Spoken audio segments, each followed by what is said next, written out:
మన ఫోటో అయిపోయింది కదా. Thank you.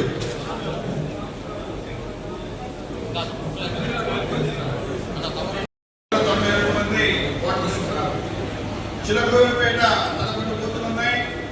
8,718 ఓటర్లు ఉన్నారు. సత్తెనపల్లి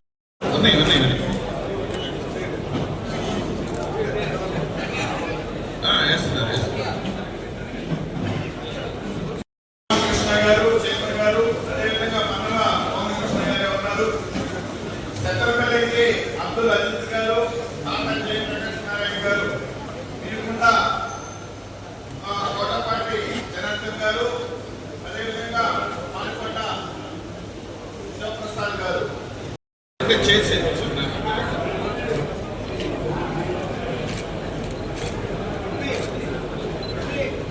అందరికీ నమస్కారం.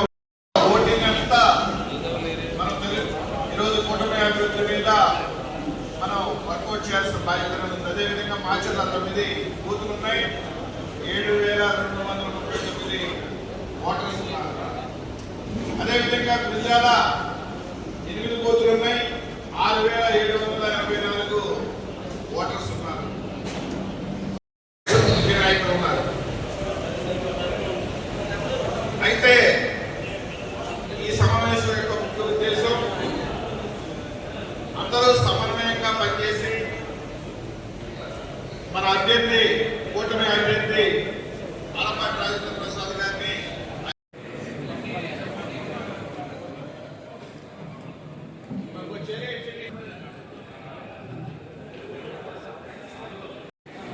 కూర్చోండి తల్లి.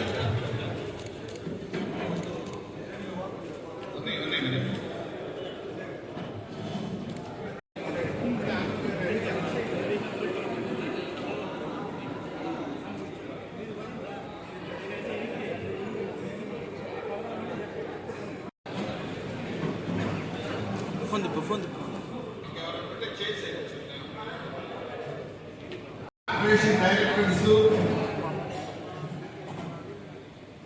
ఆపరేషన్ చైర్మన్స్,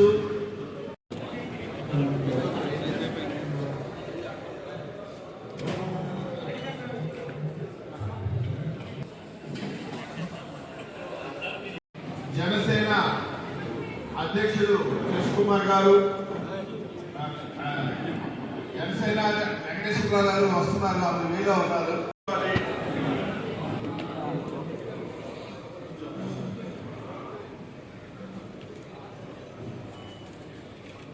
కూటమి ప్రభుత్వం సంబంధించి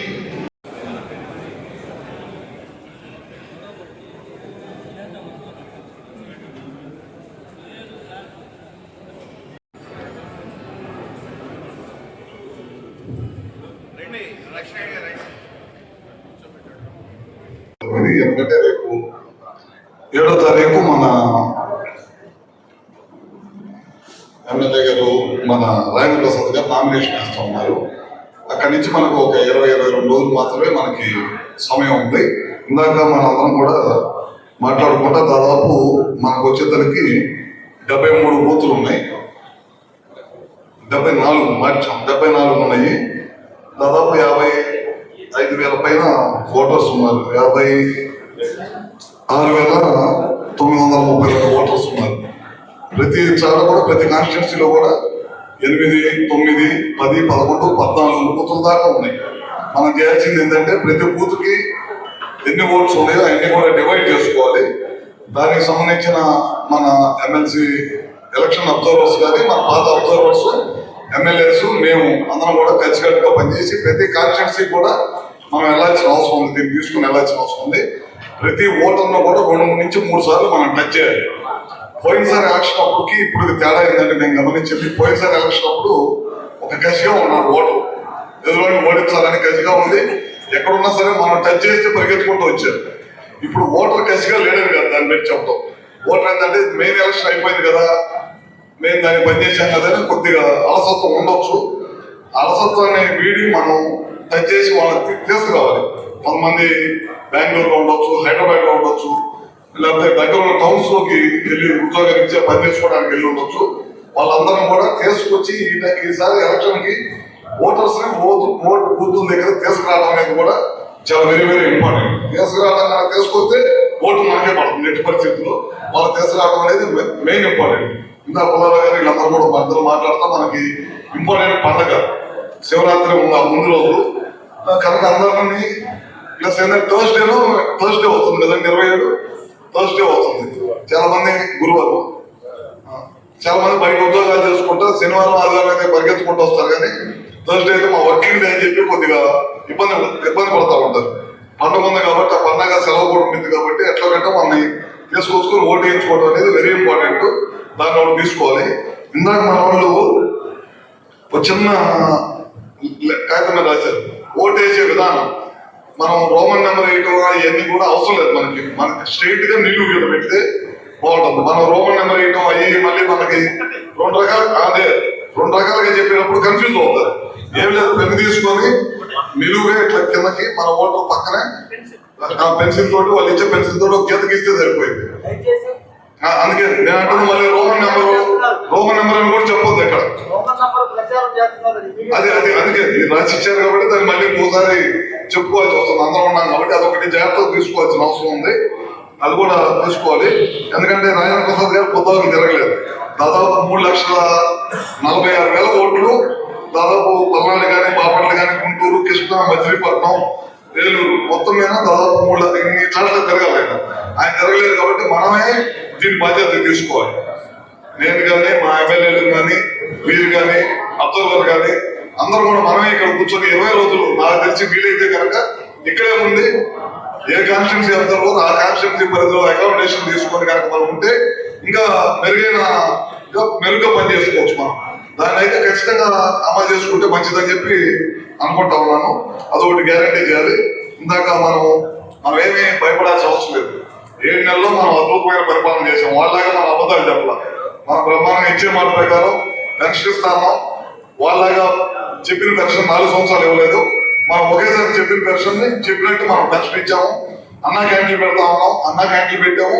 ఇంకా ఏ కాన్స్టిట్యున్సీలో రూరల్ కాన్స్టిట్యున్సీలో అన్నా క్యాంటీన్ లేవు, వాటి మీద వర్క్ చేస్తున్నారు. వాటిలో కూడా ఇంకా 60-70 కాన్స్టిట్యున్సీలో అన్నా క్యాంటీన్ పెట్టడానికి మళ్ళీ సిద్ధంగా ఉన్నారు. మనం చెప్పిన ప్రతి ఇంటికి కూడా 3 గ్యాస్ ఇస్తామని చెప్పాము. అది కూడా ఆ కార్యక్రమం కూడా అమలు చేస్తాం, బ్రహ్మాండంగా చేస్తా ఉన్నాము. ప్రతి ఇంటికి కూడా ప్రతి ఒక్కరు కూడా అరుగులందరూ కూడా వెళ్తా ఉంది. ప్రతి ఇంటికి కూడా ప్రతి ఒక్కరు కూడా అరుగులందరూ కూడా వెళ్తా ఉంది. డిఎస్సీ ద్వారా 15,000 ఉద్యోగాలు ఇస్తాము. వాటి దశగా కూడా పనిచేస్తాము. ప్రైవేటు ఇన్వెస్టర్స్ మన రాష్ట్రం తీసుకురావడంలో మన ప్రభుత్వం కానీ కేంద్ర ప్రభుత్వంతో మాట్లాడి చాలా పెద్ద ఎత్తున తీసుకొచ్చే కార్యక్రమాలు చేస్తా ఉన్నాం. ఇవన్నిటి కూడా ధైర్యంగా చెప్పుకొని మనం ముందుకెళ్ళొచ్చు. ఏమాత్రం కూడా మనం భయపడాల్సిన అవసరం కూడా ఖచ్చితంగా ఈ గెలుపు మనకు అవసరం. ఖచ్చితంగా మనందరం కూడా కలిసికట్టుగా పనిచేసి రాజేంద్ర ప్రసాద్ గారి గెలుపుకు మనందరం కూడా కృషి చేయాలి. దానికోసం మనందరం కూడా కష్టపడి పనిచేయాలని చెప్పి కూడా తెలియజేస్తా ఉన్నాను. మనం కూడా ఎప్పుడైనా పుల్లల గారు ఇందాక మీరు అన్నట్టు ఏ కాన్స్టిట్యున్సీ మీటింగ్ పెట్టేటప్పుడు నేను కూడా ఖచ్చితంగా వస్తాను. ఎందుకంటే నాది ఇదేను అట్లానే వెస్ట్ గోదావరి కూడా నేను కూడా అక్కడ కూడా ఉంది. రేపు వెళ్ళి అక్కడికి వెళ్ళి వస్తాను. వచ్చిన తర్వాత నేను కూడా కంపల్సరీగా ఎక్కడికి వచ్చినా ఏ అవసరం ఉన్నా సరే నేను కూడా వచ్చి ఈ ప్రక్రియలో నేను కూడా పాల్గొనడానికి తెలియజేస్తున్నాను. అట్లా ఇందాక వెంకటేశ్వరరావు ఉన్న విషయం చెప్పుకొచ్చారు. అట్లాంటి ఏం లేదు. అందరం కలిసికట్టుగా పనిచేద్దాం. అందరం కలిసి ఉంటేనే గవర్నమెంట్ ఉంది. ఖచ్చితంగా అందరం కలిసికట్టుగా పనిచేద్దాం.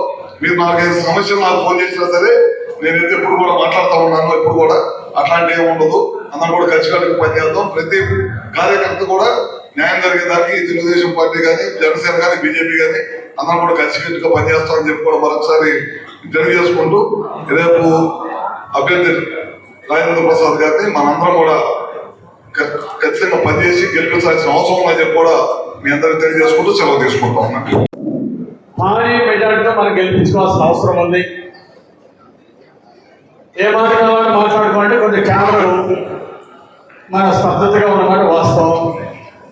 ఇప్పటి నుండి మనం హై స్పీడ్లో భారీ మెజార్టీ దిశగా మనం ముందుకు వెళ్ళాలి. కారణం ఏంటంటే అవతల పోటీ చేసే అభ్యర్థికి వెనకాల నుండి వైసీపీ సపోర్ట్ గట్టిగా ఉన్న విషయం తెలిసిందే. గతంలో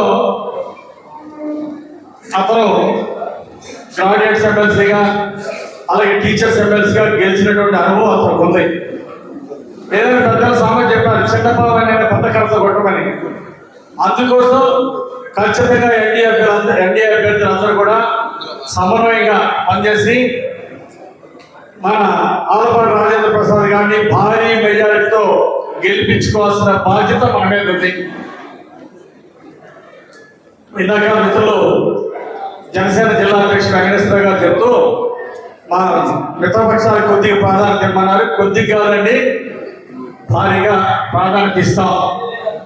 స్పష్టంగా చెప్తున్నాం, మేము ఎమ్మెల్యేలుగా మీ అందరి సహకారంతో గెలిచాం, మిత్రపక్షాల సహకారంతో గెలిచాం. ఎన్డీఏలో ఉన్నటువంటి జనసేన బీజేపీ నాయకులు కూడా సమన్వయంతో కలుపుకొని పనిచేస్తాం. మన క్యాడర్, మీ క్యాడర్కి ఎప్పుడైనా పని ఉంటే మన క్యాడర్గా భావించి పనిచేస్తాం. అందులో ఎక్కడ సందేహం లేదు, రాజీ లేదని కూడా చాలా స్పష్టంగా మనం చేస్తున్నా.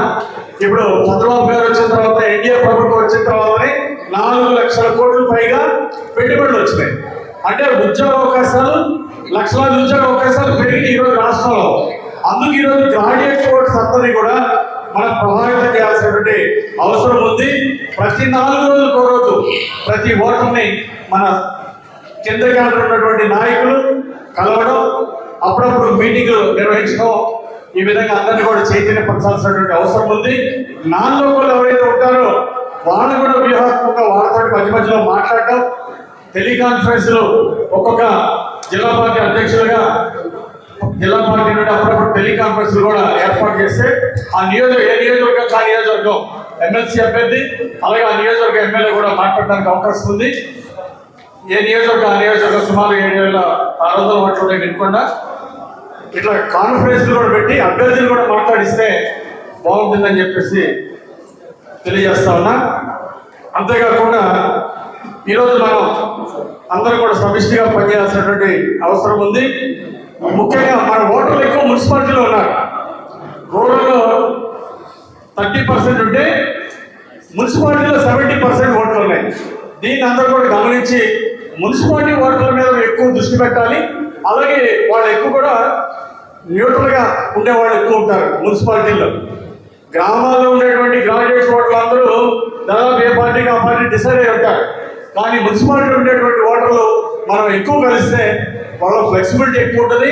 మనం ఎక్కువ పోలింగ్ చేయించుకోవడానికి, మనకు అనుకూలంగా ఓట్ చేయించుకోవడానికి అవకాశం ఉంటుంది. ఇంకా 23 రోజులు మాత్రమే టైం ఉంది, తక్కువ టైం ఉంది. కాబట్టి ఎక్కువ బాధ్యతగా మనందరం సమిష్టిగా పనిచేయాలని చెప్పేసి ఈ సందర్భంగా అందరినీ కోరుకుంటూ 7వ తారీఖు మన ఆలపాటి రాజేంద్ర ప్రసాద్ గారి నామినేషన్ ఉంది. ఆ రోజు అందరూ కూడా వచ్చి ఆ కార్యక్రమాన్ని విజయవంతం చేయాల్సిందిగా కోరుకుంటూ మన ఎన్డీఏ అభ్యర్థి ఆలపాటి రాజేంద్ర ప్రసాద్ గారిని ఈ ఎన్నికల్లో భారీ మెజారిటీతో గెలిపించే బాధ్యత అందరూ తీసుకొని విజయవంతంగా రాష్ట్రానికి దిక్సూచిగా మన ఇక్కడ జరిగే ఎమ్మెల్సీ ఎలక్షన్లో వచ్చిన మెజారిటీ రేపు స్థానిక సంస్థల ఎన్నికల్లో, మున్సిపాలిటీ ఎన్నికలు కానీ, పంచాయతీ ఎన్నికలు కానీ స్వీపింగ్ ఎన్డీఏ అనే ఒక సమాచారాన్ని, ఒక మెసేజ్ని మనం చాలా స్పష్టంగా స్టేట్లో పంపించాల్సిందిగా మిత్రులందరూ కోరుకుంటూ నాకు ఈ అవకాశం ఇచ్చినందుకు ధన్యవాదాలు తెలియజేస్తూ సెలవు తీసుకుంటాను.